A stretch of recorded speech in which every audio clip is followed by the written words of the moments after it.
Because a stand-up comedy show, like this one, contains approximately 4 to 6 jokes per minute.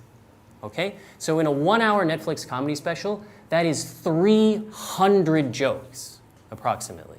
Right? I don't know about you, I don't think I've told 300 jokes in my life, right? Let alone in an hour.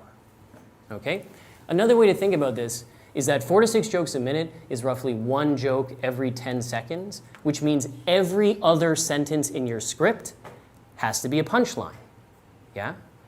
Do you ever go on a date with somebody and it's really fun and you get home and you talk to your roommate and you're like, oh, this person is great, they're a laugh a minute, right?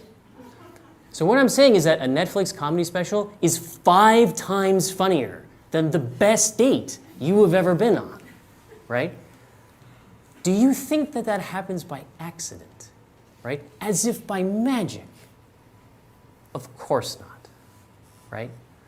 This special, right, is the result of hundreds of hours writing thousands of jokes, okay, and then running them through a Darwinian process of friends at parties, open mics, small comedy clubs, right, again and again as you refine and replace material, right? And let's not even talk about cell phones, hecklers, interruptions, that kind of stuff, right?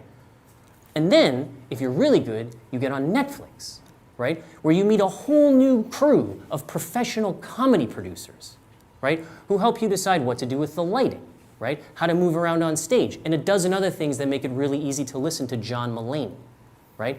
And they also help you figure out whether the same jokes that worked in front of 50 people in the Midwest are going to work in an amphitheater like Radio City, which seats 6,000 people, or even the millions of faceless IP addresses that are going to watch you on Netflix, right? Behind a comedy special like this is a vast wake of failed humor, right? Imagine acres of waste paper baskets overflowing with pieces of paper crumpled up containing jokes that didn't work, okay? What you see here is not so much like the tip of an iceberg, but like the last perfect snowflake that trickles down and lands on the tip of the iceberg, right? Yeah, so what does this mean for your life? 2 things, I think.